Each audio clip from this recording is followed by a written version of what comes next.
ചുമ്മാ ഒരു രസത്തിന് വേണ്ടിയിട്ടാണോ കണ്ണസാധകം ചെയ്യുന്നത്? എന്തിനാ പിന്നെ? ഭാവത്തിന് വേണ്ടിട്ടോ? അത് ഫേഷ്യൽ എക്സസൈസ് അല്ലേ ഭാവത്തിന്? എന്തിനാ ഞാൻ പറഞ്ഞല്ലേ, നമ്മൾ എന്താ അർദ്ധമുഖി നമ്മുടെ നാട്യശാസ്ത്രത്തിൽ എന്താ പറഞ്ഞിട്ടുള്ള യഥോ ഹസ്ത തഥോ ദൃഷ്ടി അല്ലേ? എന്താ മിസ് പറഞ്ഞേ? ഹസ്തം എന്ന് പറഞ്ഞാൽ എന്താന്നാ പറഞ്ഞു തന്നെ? കൈ. അപ്പൊ ദൃഷ്ടി എന്ന് പറഞ്ഞാൽ എന്താണ്? നോട്ടം. അപ്പൊ എവിടെയാണോ നമ്മുടെ കൈ എത്തുന്നത് അവിടെ നമ്മളുടെ നോട്ടം അല്ലെങ്കിൽ കണ്ണെത്തണം അല്ലേ? മക്കളിപ്പോ നാട്ടോടോ ചെയ്തില്ലേ? തെയ്യും തത്ത തെയ്യും താഹാന്ന് പറഞ്ഞപ്പോ എന്താ അരുണിമക്കുട്ടി എന്താ ചെയ്തേ? കൈ ഇവിടെ കൂടെ പോവാ, നമ്മുടെ നോട്ടം ഇവിടെ തന്നെ നിൽക്കുക അല്ലേ? അല്ലേ? അങ്ങനെ ചെയ്യാൻ പാടുണ്ടോ? ഇല്ല. അപ്പൊ എന്താ ചെയ്യണ്ടേ? കൈ പോകുന്നതിനോടൊപ്പം തന്നെ നമ്മളുടെ എന്ത് പോണം?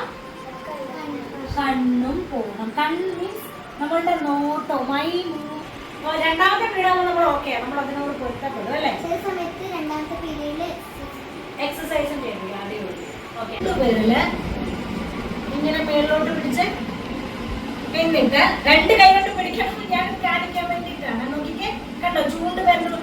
കണ്ടോ പിരികമായിട്ടും നോക്കിക്കേ. ആരും ഇങ്ങനെ ഇരുന്ന് എക്സസൈസ് ചെയ്യണ്ട. നിവർന്നിരിക്കാൻ നിവേദ്യ, നിവർന്നിരിക്കാൻ. തല അവിടെ തന്നെ കൃഷ്ണമണി മാത്രം അനക്കുക. 1 തല തിരിക്കരുത്. 2 ഇങ്ങനല്ല നോക്കേണ്ടത്, നേരെ റൈറ്റിലോട്ട്. ഓക്കെ, നോക്കിക്കേ. റെഡി? 3 4 1 2 നിവർന്നിരിക്കും. ഞാൻ 1 നിവർന്നിരിക്കാൻ. 2 1 2 അപ്പ് ഡൗൺ. സുന്ദരിയാവണ്ടേ? ടീച്ചേഴ്സ് ഒക്കെ കാണുമ്പോ നിവേദിക്കുട്ടി ഡാൻസ് പഠിക്കുന്നതാണെന്നാ തോന്നുന്നേ. അവളുടെ കണ്ണ് കണ്ടിട്ട് നല്ല ഡാൻസർക്ക് ലുക്ക് ഉണ്ടെന്ന് പറയണോ? ഇങ്ങനെ പിടിച്ചാ വലുതാകുമോ? ഇല്ല, കണ്ണ് തുറന്നു പിടിക്കണം. ഇരുന്ന് തോന്നി തോന്നി ഇങ്ങനെ ആയിപ്പോയി. നിവർന്നിരിക്കും. ഒന്നും കഴിക്കണ്ടാണോ വന്നേ? വിശക്കുന്നുണ്ടോ? 3 4 1 2 3. ഇതാണോ വേണ്ടേ? അത് തലയുടെ എക്സസൈസ് ആണ്. ഇത് നമ്മുടെ തലയുടെ എക്സസൈസ് ആണ്. ഓക്കെ, നമുക്ക് വേണ്ടത് ഈ എക്സസൈസ് ആണ്. Okay, ready? കൈ പിടിച്ചോളൂ. 3 4 1 2 3 4 1 2 3 4. ഇനി മാക്സിമം നമ്മുടെ ഫേസ് ഒന്ന് ചുളുക്കിക്ക്. എങ്ങനെ ചുളുക്കുന്നേ? എങ്ങനെ ചുളുക്കിക്കേ? ചുളുക്ക് ചുളുക്ക് ചുളുക്ക് ചുളുക്ക് ചുളുക്ക്. 2 വിട്. 1 ചുളുക്ക.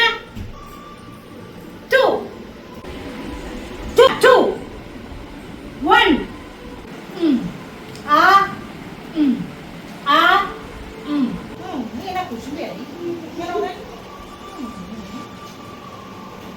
ഫ്രണ്ട്സിനോടൊക്കെ ഇങ്ങനെ അടിക്കാറുണ്ടോ? ഇല്ല, അറിയത്തില്ലേ? ഇവിടെ നേരെ നോക്കി. ശിവനെക്കുട്ടി നേരെ ഇരുന്നേ.